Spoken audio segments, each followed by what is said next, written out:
Assalamu alaikum, brothers and sisters. Welcome back to Ahmadi, a fact check blog. Don't know the episodes, don't know any of that, don't remember any of that. Anyways, today we're here to talk about this guy and these guys, and what are they up to? What are they up to? All right, and this guy, and some Gambia stuff, You know what I mean? Okay, so let's just jump it right off. Who are these guys? So let me tell you something funny. Adnan Rashid said something about African Ahmadis don't have a clue. They're all being fooled. He's right. He's totally right. They are being fooled. You've been had. The same way the Christians are in Africa doing the same thing.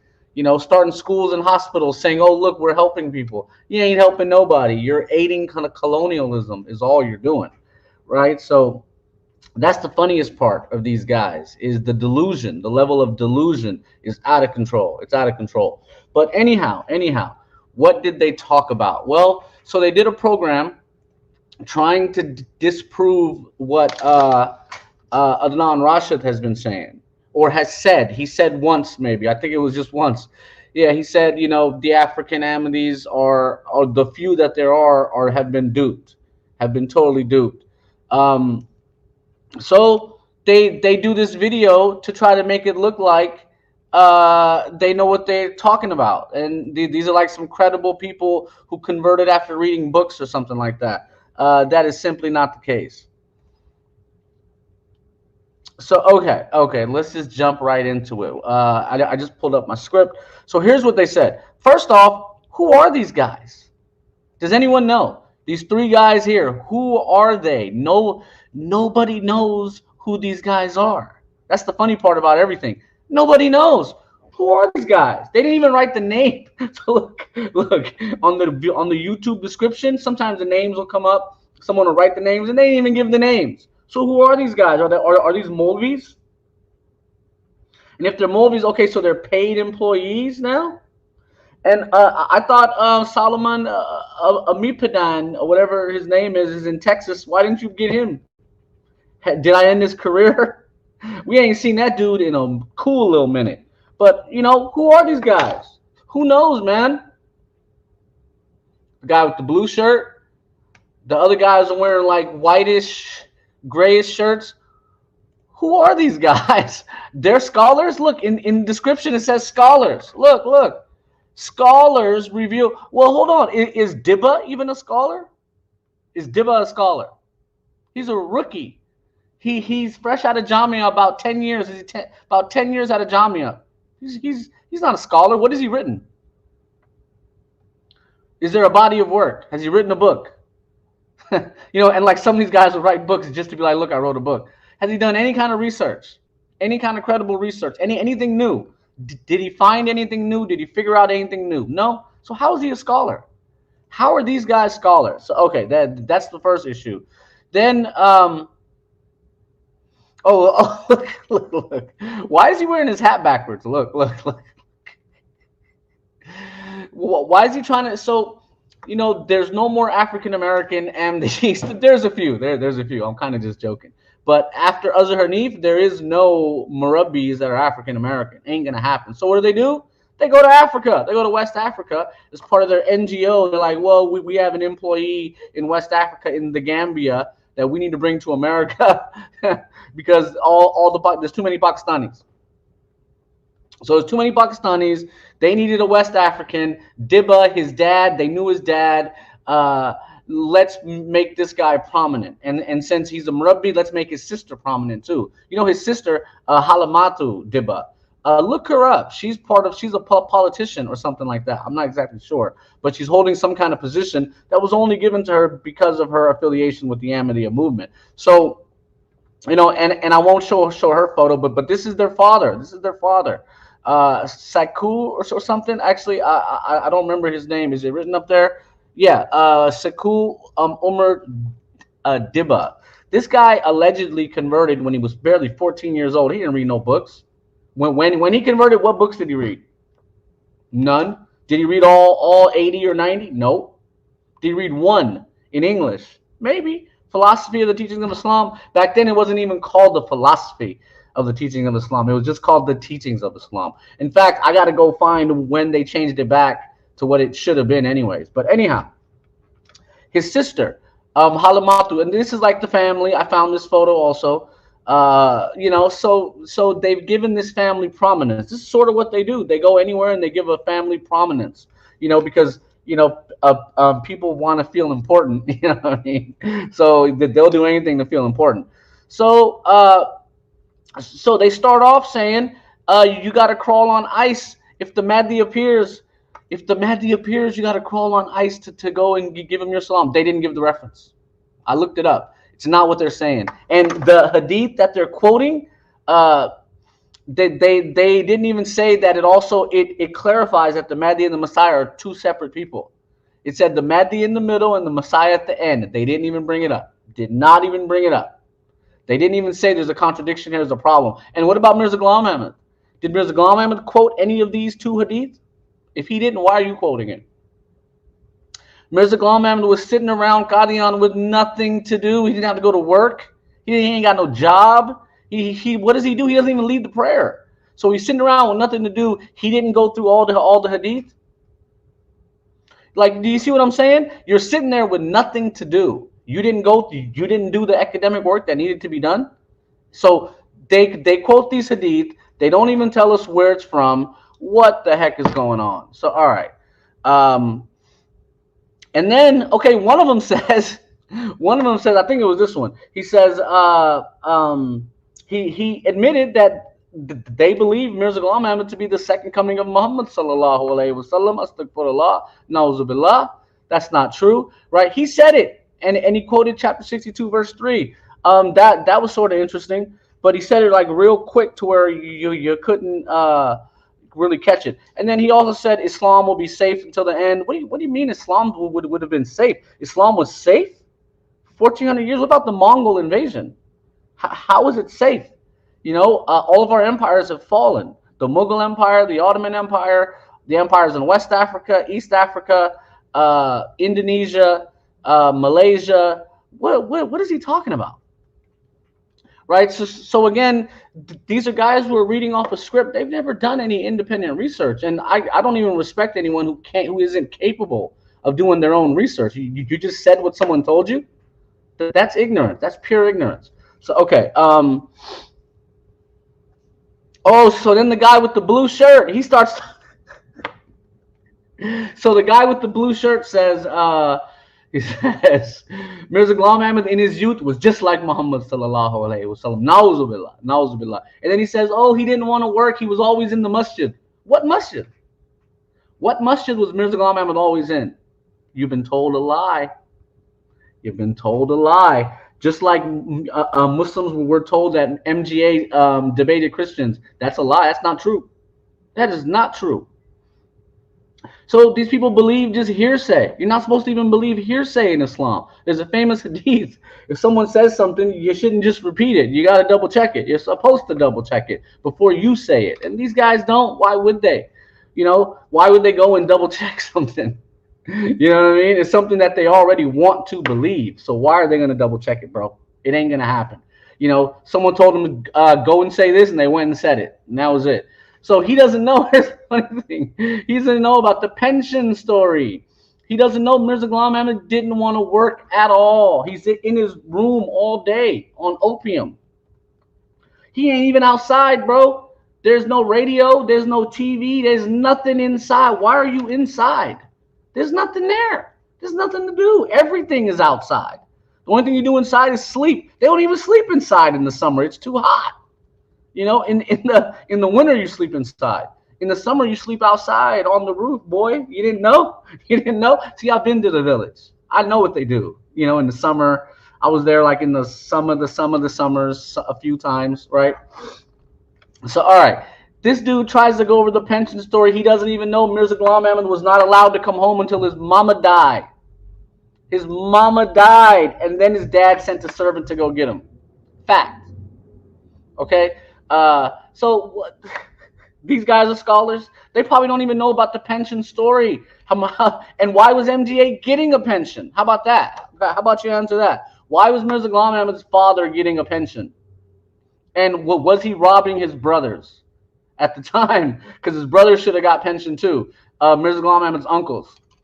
You know, they end up taking him to court and they won the case. Look up the famous settlement of 1865. Then in Sialkot, where did Mirza Ghulam Ahmad go to the masjid in Sialkot? Did he go to the masjid in Sialkot? Who knows? He didn't. He didn't go to no masjid. This guy didn't go to any masjid. This is what we've been trying to tell these idiots. Is Mirza Ghulam Ahmad don't go to no masjid. You know, his dad built one in 1876. There's no record of Mirza Ghulam Ahmad ever entering that before he started Ahmadiyya. There's just no record. So, you know, what is this guy talking about? It's just pure lies, pure nonsense. And he just kept saying it and saying it and saying it. He don't even care. He don't even care.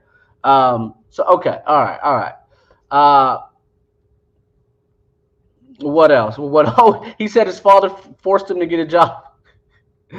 Bro, his dad kicked him out of the house. Mirza Ghulam Ahmad was banished. And Mirza Ghulam Ahmad's dad said, but I can get you a job in Sialkot. You live there. You don't even come home for Eid.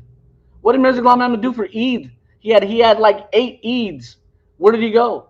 He didn't go to no masjid, bro. He didn't go to anyone's house either, bro.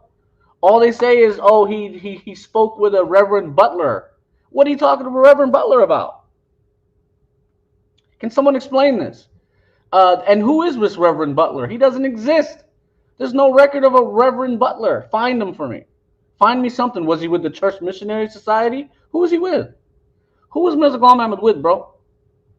Somebody please tell me. So, and then what did he talk to him about? There's no record of that either. What discussions did they have? You know, I thought Mirza Ghulam Ahmad was a fortune teller. And so was his father. So what is a fortune teller discussing Islam about? You're not even Muslim, bro. Okay. So then Mirza Ghulam Ahmad returns to Qadian 1868.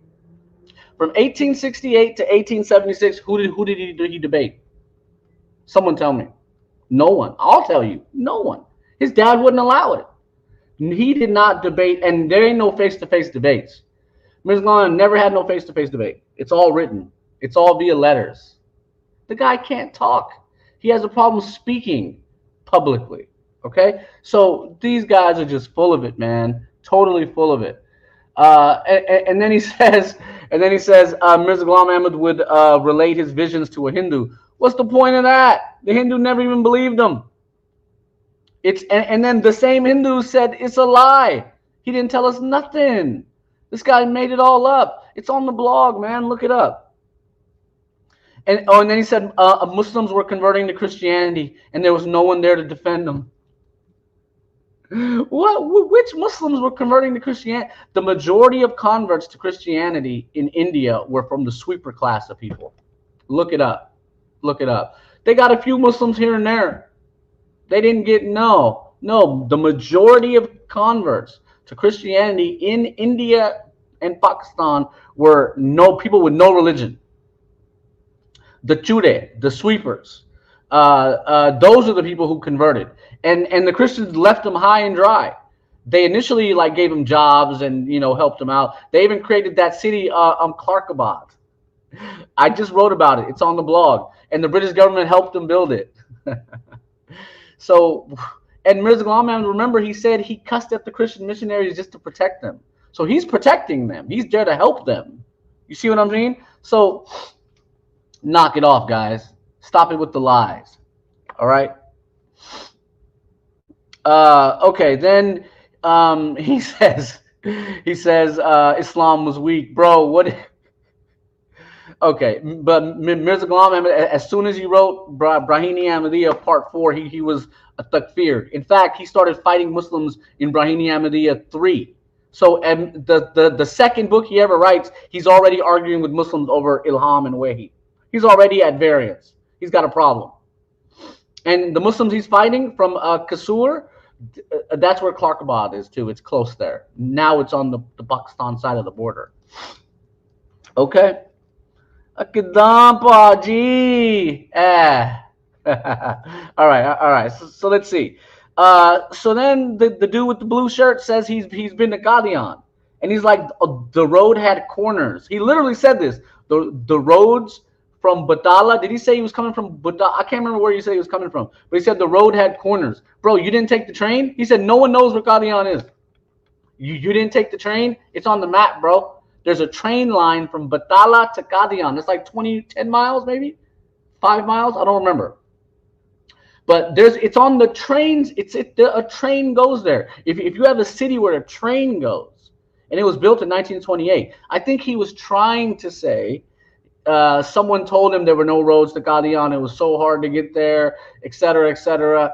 Whatever, bro. Whatever. A post office could get there. Not a post office. Like postal workers were getting there. A horse could take you there, bro. You see what I mean? And you could walk. You know, maybe a road for cars. Now there's roads for cars. Now it's paved. You could drive all the way. So what the heck, man? So then Dibba says, can you pull him up? Let me pull him up. Dibba says he's read all of Mirza Ghulam Ahmad's books in Urdu. They're not all in Urdu, though. That's the confusing part. Why did he say he's read all the books in Urdu? They're not all in Urdu. I think it's like 20 in Arabic or like 15 in Arabic. Has he read those? You know what I mean? Like the dude is lying, bro. There's no way he read all the books of Mirza Ghulam Ahmad. There's like Pakistanis that haven't read all the books. How does this guy saying he's read the books in Urdu? Come on, bro. Stop lying to everybody. Knock it off. I could ask you basic questions about years and dates and what's in this book and what's in that book. He wouldn't know. He wouldn't know. So delusions of grandeur and the lying is just out of control. And then, okay, one of them says, no, it was this guy. He said his Arabic teacher was from Syria. He started saying about a poem. Who wrote this poem? Isn't the name on the poem? You didn't give him the name of the poem? You just said, oh, here's the poem. So they do this all around the world. They'll go and try to sneak in poems of Mirza Ghulam Ahmad without giving the name. And they'll ask people to go read. It's like a trick. Sad. And then what poem was it? Tell us the poem. What poem was it that won some competition? It's a lie. Same thing. Dibba says he met some Sudanese guy, and then he was like, "Who wrote this book? You must be an Arab." And then Dibba says, "Oh, it's like Shakespeare." Bro, you think Shakespeare is like amazing? Stupidest thing in the world. You like Shakespeare? What the hell's wrong with these guys? Shakespeare's a weirdo. We don't read his stuff. We don't care what Shakespeare had to write. We don't think it was eloquent. We don't think it was anything. You know what I mean? Shakespeare. What the hell is this guy talking about? So obviously he's not even from the West to know what people are into. Then look. One of them says he read Hutbah al-Hamiyah. Well, the Arabic or the Urdu?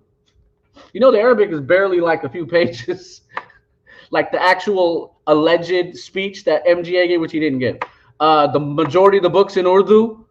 Do you know what MGA says in that book? Do I got to show you the quotes? He basically says he's better than Muhammad sallallahu alaihi wasallam. Na'uzu billah. Na'uzu billah. He says it's the full moon now is brighter. Some weird stuff like that. And then this guy is saying Hutbah al-Hamiyah is like a good book. Okay. All right. And then he says to somebody said to Dibba, so if you leave Ahmadiyya, where are you going to go?